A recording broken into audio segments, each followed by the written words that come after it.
स्वागत है आपका आपके अपने YouTube channel advocate deep legal hub में। आज के इस वीडियो में हम बात करेंगे कि अगर 498 ए का केस होता है तो इसके बाद का जो प्रोसेस है वो क्या है, आपके केस में किस जो प्रोसेस होगा वो क्या है, इसके बारे में आपको साधारण से शब्दों में बताया जाएगा, जिससे आप ये समझ पाएँ कि अगर कोई भी आपका केस है ऐसा और वो जिस प्रोसेस में चल रहा है तो इसके बाद क्या प्रोसेस होना है या होना चाहिए।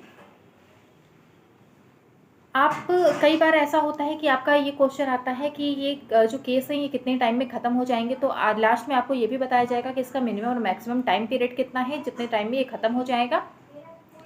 तो अब इस वीडियो में हम बात करेंगे चार्जशीट के बाद की बातें। आज के वीडियो में प्रोसेस जो हम बताएंगे वो बताएंगे कि चार्जशीट के बाद क्या होता है, क्योंकि चार्जशीट के पहले की अगर हम बात करें तो उसमें होता है कि जब कंप्लेन होती है, महिला सेल में कंप्लेन हो या फिर थाने में कंप्लेन हो, तो जो आपका मामला है वो जाता है मीडिएशन में, और मीडिएशन में जाता है तो उसके बाद फिर कोशिश की जाती है विमेंस इसमें जब फिर कोशिश की जाती है कि समझौता हो जाए, दोनों पक्षों में जो भी विवाद है उस बात पर समझौता हो जाए। मीडिएशन सेंटर की एकमात्र भूमिका यही होती है कि वो आपके मामले में समझौता करा करके आपके बीच के विवाद को खत्म करने का प्रयास करते हैं। लेकिन जब आपका मीडिएशन भी सक्सेस नहीं होता तो इसके बाद फिर वो फाइल आपकी वापस चली जाती है महिला सेल में, और वहाँ से फिर एफआईआर वगैरह दर्ज होने के बाद फिर होता है इन्वेस्टिगेशन। पुलिस का काम है इन्वेस्टिगेशन करना, और पुलिस जब इन्वेस्टिगेशन कर लेती है इस फाइल में तो वो चार्जशीट को दायर करती है कोर्ट में। अब हम आपको बताएंगे कि जब चार्जशीट आपकी दायर हो गई कोर्ट में, इसके बाद का प्रोसेस क्या होगा। तो जिस दिन चार्जशीट दायर होगी कोर्ट में, उस दिन में आपको जाना होता है, और उस दिन का आपका जो अहम रोल होता है वो केवल ये होता है कि जो भी डॉक्यूमेंट्स हैं, जो भी आपके पेपर्स हैं जो चार्जशीट से रिलेटेड हैं, वो सारे कोर्ट के द्वारा आपको निःशुल्क उपलब्ध कराए जाते हैं। तो आप जब जाएं, जिस दिन चार्जशीट फाइल हो रही है तो आपको जो भी पेपर्स वगैरह मिल रहे हैं उस पर फिर आप जब उसे रिसीव करते हैं तो आपसे एक साइन करवाया जाता है कि सारे पेपर्स हमने प्राप्त कर लिए। रिसिप्ट का एक साइन करवाया जाता है कि आपको हर चीज़ें मिल गई हैं। यहाँ पर आप ध्यान दीजिए कि जो जो चार्जशीट से रिलेटेड जितने भी पेपर्स हैं वो सारे आपको मिल गए हैं या नहीं मिले हैं। अगर कोई भी पेपर ऐसे हैं जो नहीं मिल पाए हैं तो आप उन्हें वहाँ पर बताइए और उनसे वो पेपर भी आप लीजिए, क्योंकि ये जो प्रोसेस है, ये जो प्रक्रिया है 207 में सीआरपीसी में बताई गई है। सेक्शन 207 सीआरपीसी में इसकी बात बताई गई है कि आपको कोर्ट के द्वारा ये सारे पेपर्स निःशुल्क उपलब्ध कराए जाएंगे। तो इसके लिए आपको कोई भी चार्ज नहीं देना होगा, ये आपको फ्री ऑफ कॉस्ट कोर्ट के द्वारा मिलते हैं, क्योंकि ये हमारा एक लीगल प्रोसेस है। इसके बाद जब आपको सारे पेपर्स मिल जाते हैं तो वो होता है आपका चार्जशीट दायर हो गई। इसके बाद का जो होगा प्रोसेस वो होगा कि चार्ज फ्रेम करेगी कोर्ट। अब जब चार्ज फ्रेम करेगी कोर्ट तो ये भी बहुत ही ये जो प्रोसेस है ये भी बहुत मेन प्रोसेस हो जाता है, क्योंकि चार्ज फ्रेम होने का मतलब पहले तो आप ये समझ लें कि जो एफआईआर में जो सेक्शंस होते हैं, जरूरी नहीं है कि कोर्ट जब चार्ज फ्रेम करे तो उन सारी धाराओं को आपके मैटर पे वो लगाए। कोर्ट उस वक्त पर उन्हीं चार्जेस को फ्रेम करती है जो कोर्ट को लगता है कि हाँ इन इन धाराओं में आपके खिलाफ अपराध बनता है, कि आपने इन इन धाराओं में अपराध किया है। ये आपके लिए पॉइंट बहुत ही एक मेन हो जाता है, क्योंकि अगर आप क्वेसिंग के लिए नहीं गए हैं तो इस पॉइंट पर, इस प्रोसेस के टाइम पर आप कोर्ट को ये बता सकते हैं कि जो भी आपके ऊपर धाराएं लगी हैं, जिन भी धाराओं में आपके ऊपर अपराध बनाया गया, आरोप बनाए गए हैं, वो निराधार है, और किस तरीके से निराधार है, या आपके अगर किसी रिलेटिव वगैरह का नाम डलवाया गया और वो वहाँ पर नहीं थे, घटना के टाइम पर वो वहाँ नहीं थे, या उन्हें झूठ में केवल फंसाने की कोशिश की जा रही है और आप इस पॉइंट पर क्वेश्चन के लिए नहीं गए, तो आप चार्ज जिस दिन फ्रेम होता है उस दिन पर आप कोर्ट को इन सारी बातों से कोर्ट के सामने इन सारी बातों को बताएं। तो हो सकता है कि चार्ज फ्रेम होने के होते वक्त कोर्ट उन सारे रिलेटिव का नाम उसमें से निकाल दे, या आपके ऊपर जो भी धाराएं नहीं बन रही उन धाराओं को उसमें से निकाल दे, और फिर जब चार्ज फ्रेम हो तो केवल उन्हीं धाराओं में चार्ज फ्रेम हो जिसमें आपने एक्चुअल में कोई ऑफेंस किया है। या आप इस वक्त के आप डिस्चार्ज के लिए एप्लीकेशन लगा सकते हैं, और अगर कोर्ट इस बात पर सहमत हो जाती है कि आपने कोई भी अपराध नहीं किया है तो डिस्चार्ज का आपका जो एप्लीकेशन है उसे एक्सेप्ट कर लिया जाता है और आपको ऐसे मामलों से डिस्चार्ज मिल जाता है। तो ये जो चार्ज फ्रेम का जो प्रोसेस होता है ये आपके लिए बहुत ही मेन हो जाता है। अगर आपने इसके पहले जैसे ये एफआईआर वगैरह हुई और आप चले गए क्वेसिंग के लिए, तो हो सकता है कि आप जब क्वेसिंग के लिए गए हैं तो आपके ऊपर जो भी चार्जेस वगैरह बन रहे थे, या जिन भी धाराओं में आपके ऊपर एफआईआर की गई थी, जो भी कंप्लेन की गई थी, और हाई कोर्ट जो माननीय हमारी उच्च न्यायालय है अगर इस बात से सहमत हो जाती है कि आपने कोई अपराध किया ही नहीं है, तो आपके पूरी जो एफआईआर उसे क्वेश करने के लिए जो ऑर्डर है वो पास कर देती है। और अगर आप नहीं गए तो फिर आप चार्ज फ्रेम होने के समय आप कोर्ट को इन सारी बातों से अवगत करा सकते हैं कि क्या एक्चुअल में स्थिति क्या है। तो ये आपके लिए जो पॉइंट है ये बहुत मेन हो जाता है। इसके बाद फिर क्या कौन सा पॉइंट आता है, तो इसके बाद पॉइंट आता है कि जो पीपी साहब हैं वो जो प्रोसिक्यूशन जो एविडेंस है उनको लेते हैं, उनका बयान वगैरह लेते हैं, सारी चीज़ें लेते हैं, और इसके बाद फिर आपके जो एडवोकेट हैं वो जिरह करते हैं। जिरह जो करते हैं तो जिरह में उन्हें ये ध्यान देना चाहिए कि जिरह जो कर रहा है उसमें जो 161 में आपकी पत्नी ने क्या बयान दिया है उसको बहुत ही ज़्यादा उसे गंभीरता के साथ उसे देखें, और उसमें देखें उसमें कौन कौन से पॉइंट ऐसे निकलते हैं जिन पर कि जिरह की जा सकती है, और जिनमें जिरह करने के बाद कुछ पॉइंट ऐसे हैं जो निकल सकते हैं जिससे कि आपके ऊपर जो भी आरोप बन रहे हैं वो सारे निराधार हम साबित कर सकें। तो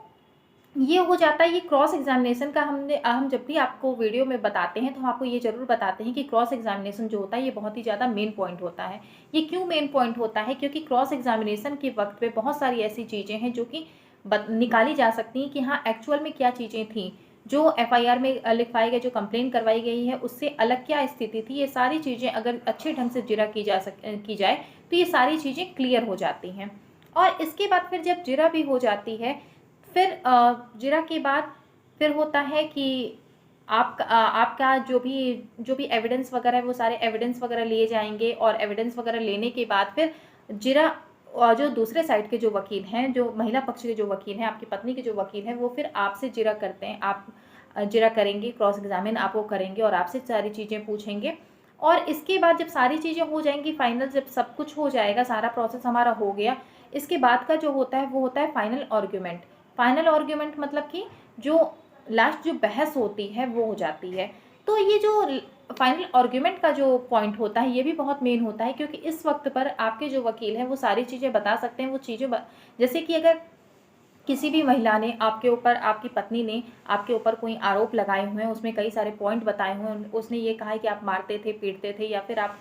घर में आप बहुत ही ख़राब तरीके से व्यवहार करते थे, और एक्चुअल में स्थिति क्या है, जो सच्चाई है वो ये है कि आप वहाँ पे रहते ही नहीं थे, या आप कभी कभी आते थे, या आपके पास सारी चीज़ें हैं, आपके पास सारे प्रूफ हैं कि अगर कभी भी कुछ हुआ है, कभी अगर कोई छोटी मोटी घटना हुई भी है तो वो क्यों हुई है, उसके पीछे की वजह क्या है, और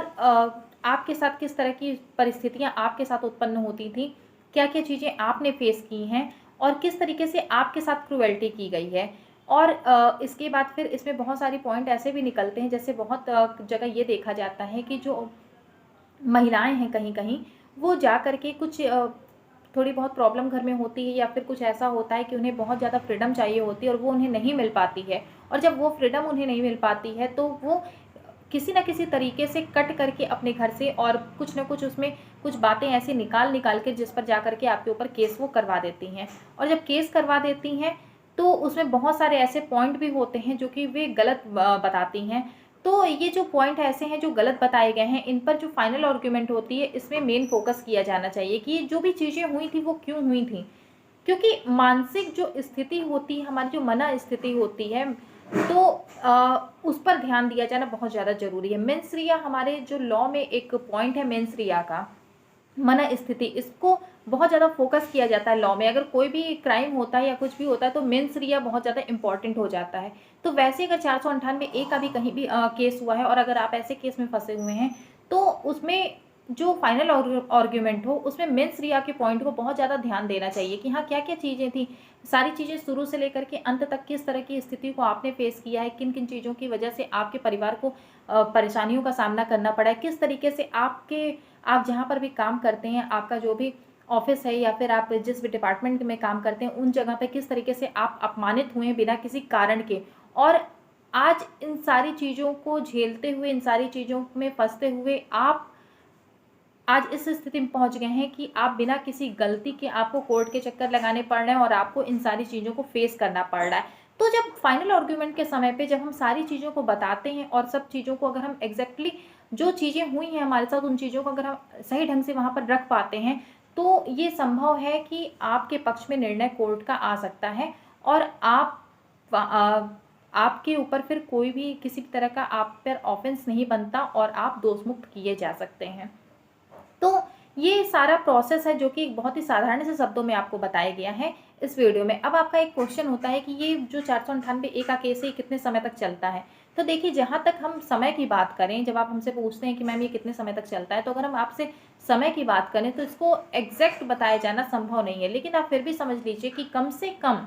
3 साल तो चलना ही चलना है। और ज़्यादा से ज़्यादा कितने समय तक चलेगा ये तो बिल्कुल भी नहीं कहा जा सकता, क्योंकि हमारे सेशन कोर्ट में बहुत सारे ऐसे केसेस हैं जो कि आज 10-10, 15-15 साल से अभी भी चल रहे हैं, और उनमें अभी भी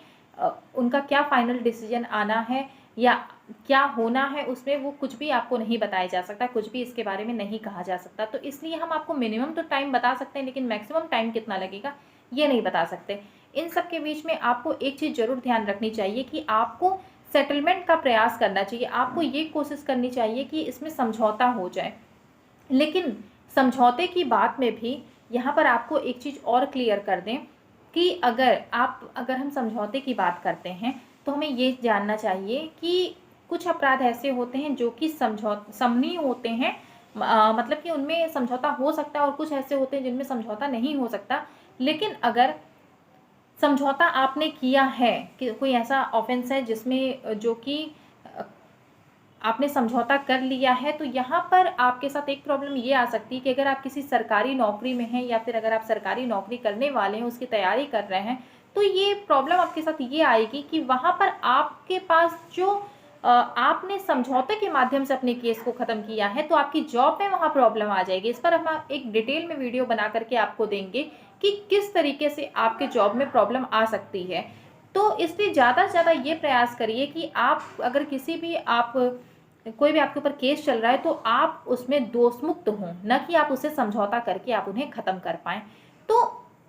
कुछ चीज़ें ऐसी होती हैं जो कि आपको ध्यान रखनी ज़रूरी होती है अपने फ्यूचर के लिए। इन चीज़ों का ध्यान रखते हुए अगर आप कोई भी काम करेंगे तो आपका फ्यूचर जो है वो सेफ़ रहेगा। तो आज के वीडियो में आपको पूरी जानकारी दी गई है कि किस तरह इसका प्रोसेस क्या होता है, किन-किन स्टेज को आपको सामना करना पड़ता है और कौन-सा स्टेज आपके लिए बहुत ज़्यादा इम्पोर्टेंट होता है। इससे संबंधित अगर आपको कोई और भी जानकारी चाहिए तो आप नीचे कमेंट बॉक्स में ज़रूर लिखिए। अगर आप हमसे अपनी किसी भी केस से रिलेटेड अगर आप कानूनी सलाह चाहते हैं तो उसमें आप डिस्क्रिप्शन में आपको व्हाट्सएप नंबर मिल जाएगा। उस नंबर पर आप व्हाट्सएप करते हैं तो आपको वहाँ से पूरी डिटेल मिल जाएगी, किस तरीके से आप हमसे संपर्क कर सकते हैं। आपको जिस भी आपको टॉपिक पर वीडियो चाहिए वो आप ज़रूर बताइए कमेंट बॉक्स में, उस पर वीडियो बना करके दिया जाएगा। वीडियो को लास्ट तक देखने के लिए बहुत-बहुत धन्यवाद।